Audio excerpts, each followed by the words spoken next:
Hello everyone, welcome to my review of Spider-Man 2. Before I get started, I have to give a big thank you to all those who watched my Spider-Man 2002 review.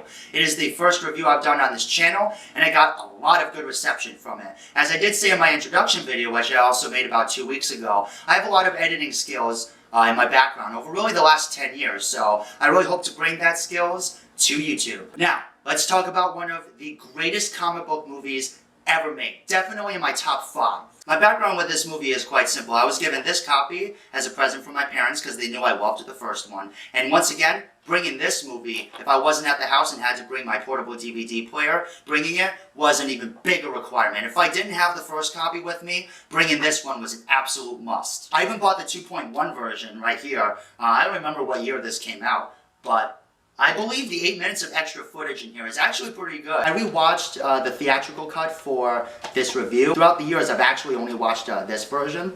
But I was like, it's probably better if I just watch the regular version. But I will talk about this one a little bit. The first thing I love about this movie is just how much Peter gets pounded into the dirt in this movie. I'm not just talking about in-your-face moments like this. But also I'm talking about scenes when he can't even get drinks or food from the waitresses at the gala, and also when he yells, "I'm back!" and jumps off the roof and lands in that really awful way. A car alarm goes off when he touches it. Just little moments like that. They really don't give Peter a break in this film until the end, of course. But even the first sequence or act in this movie, it all takes place on his birthday, and it really does pound Peter into the dirt. I mean, you watch it and you're like, it really is building up the hero, because Spider-Man isn't really in this movie that much. And even though that is the case, I still am really entertained by this movie. I could barely even come up with thoughts as I was watching it because it's just that good. Now, I did already say that Tobey Maguire is my Spider-Man. So now let's talk about the man himself, Alfred Molina as Dr. Octopus. This is easily my favorite villain that we've ever gotten in a Spider-Man movie. I just always liked the idea of extra limbs on a person, which is probably why I love the Iron Spider so much. But I love how they set up in the beginning his denial that his calculations were wrong. Even Peter questions him about it, and he completely denies it. So I really love that in the first scene that they show him in, they really set that up. So that way when he actually does listen to the tentacles and actually does start creating his project again, it makes sense. I mean, even as everything is getting chaotic, Doc Ock is still like, "It will stabilize, it's under control," when it clearly isn't. I do love the practical arm effects that look like they are behind him most of the time. And even when it is CGI, it still looks really good. And even though it's a little bit more in the forefront this time around, it still looks really good for 2004. And so, therefore, it doesn't really look that bad. And even today, it still doesn't look that bad. More noticeable still, like I even said, was Spider-Man, but it really doesn't bother me. But every time we get that shot of Dr. Octopus floating down in the river, it's really heartbreaking to me. It's really sad, and I'm so happy that he is in the next one. I really am. I screamed when that tentacle came over the bridge. Oh, it's so good. I cannot wait for this next movie. And rewatching this movie, I got even more hyped. Even if it is Dr. Octopus in that universe, but a different version of that universe, I'm still not going to complain. Now, if you remember in my Spider-Man review, I did say that that version of Mary Jane Watson is probably my favorite in the movies. And after watching the second one, I still feel like that. Not really just because she's in that movie more, or at least it feels like she's in that movie more, but also it just feels like she just bags on Peter too much. And I understand why, for the story, obviously, when I watch it. But, it feels like she gets married to that astronaut guy just because, or just to piss Peter off. Because she clearly still has feelings for Peter, and so I don't really understand why she agreed to marry that astronaut guy. I mean, we get that one scene with Mary Jane and her fiancé, and already she's thinking about Peter, and she asks Peter to that lunch. But the first time I really noticed this is when Peter and Mary Jane are talking behind Peter's house, kind of a callback to the first movie, which I really like that scene in that movie. But after she tries to get Peter to say that he loves her, or at least to tell her what his feelings are about her, and then he doesn't, she turns around and she's just like, "I'm seeing someone now." And I'm just like, did you literally just say that in that moment because you wanted to get Peter to feel something? That was really the first time I noticed it, and I don't know, I just don't like her as much in this movie. Now, I'm going to be honest with you guys. I was going to do a play-by-play on this movie too, like I did in the last one. Honestly, I feel like everything that is to be said about this movie has been said. So right now I'm going to talk about the favorite scenes that I would always rewatch constantly, because the truth about me is I can't really sit down and watch a movie from beginning to end, simply because I just can't sit around for that long. I need to be able to do multiple things. That's just how my brain works. But I love rewatching scenes over and over and over again.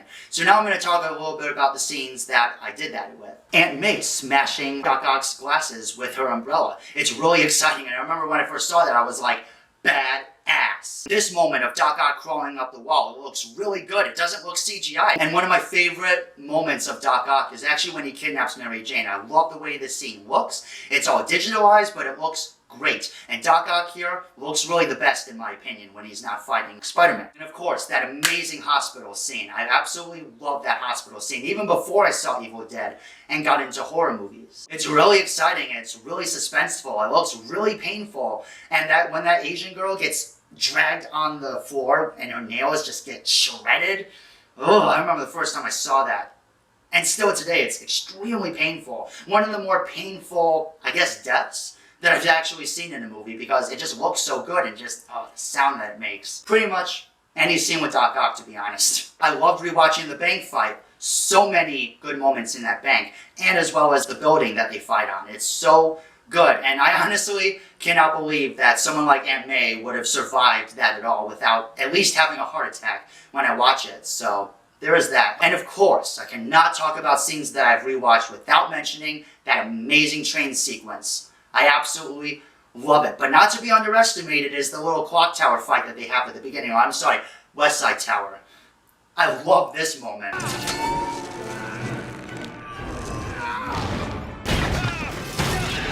But at the same time, I'm like, geez, Spider-Man, are you really trying to kill him? And speaking of the train sequence, I actually noticed as an adult, one of the passengers on that train is actually the same firefighter that saw Spider-Man save that baby in the first movie. So I really like that firefighter, especially the look that he gives Spider-Man at the end of that scene. I'm so happy he gets to see who is behind the mask. I think that's actually a pretty cool detail that I really did not notice as a kid. And when I watched it, I was like, is that definitely the same guy?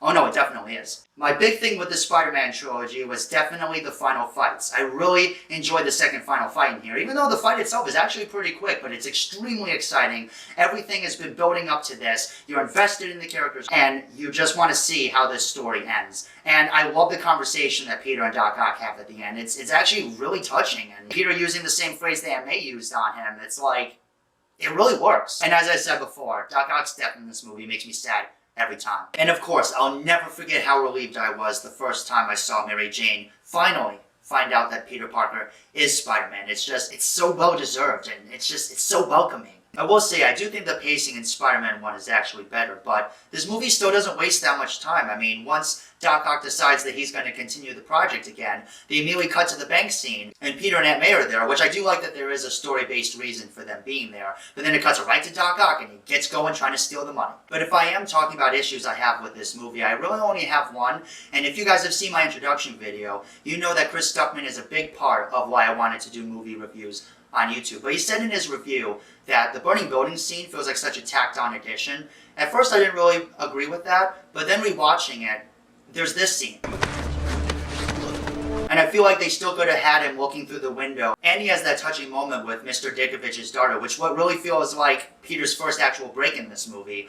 But I feel like that scene that I just mentioned could have been inserted in there before, not the burning building scene beforehand. Now, I did want to bring up the 2.1 version again for just a second. First of all, I actually like the fact that the titles actually has 2.1 on there. I think that was actually a pretty cool thing that they did there. But also, there's also a scene with Mary Jane and her friend from the play, and I feel like that fleshes out her a little bit more and shows us why when she is in that scene with the fiancé, like I said, she's thinking of Peter. It's not in the theatrical cut, so I'm really not going to count it. But also, the train sequence is extended here too, and a lot of the other fights are too.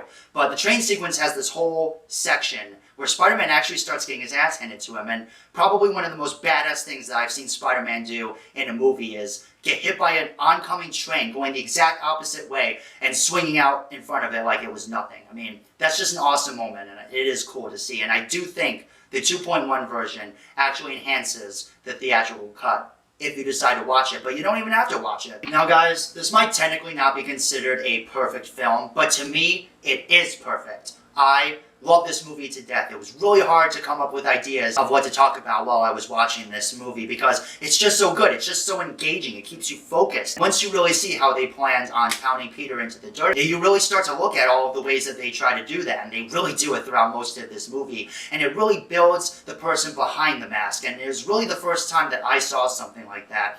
And I gotta give this movie credit for that. But guys, I really don't have that much to say. I've talked about this movie at length, I feel like, and I will always watch it for the next few years. And again, I'm so happy that Dr. Octopus is going to be in the new one. So happy. Now, as I said in my previous video, I'm not sure if this is the ranking that I'm going to go with in the future, but for now, Spider-Man 2 absolutely deserves an A+. Yes, I'm giving this movie an A+. I have to. I cannot resist. I do want to address the lighting in my video since it really changed a lot during the editing process on my last video. There's a window right here, so I'm contemplating on getting like a black tarp for it, so that way, at least during the day, so that way the light is more constant. And I also hope to fix my audio a little bit, so that way the background noise isn't too much in there. So what do you guys think of Spider-Man 2? Is this one of your favorite Spider-Man movies? Is this one of your favorite comic book movies? Or is it not? Please, let me know all of your thoughts in the comments below, and please, consider supporting my channel. I would absolutely appreciate it. Get ready for Spider-Man 3 next week. I actually have not sat through that movie from beginning to end since it came out, or at least not that I can remember. And I'll be honest, I'll say it right here, right now. When it came out, I loved it. So, we'll see how that fares this time. But thank you as always again. Asian out.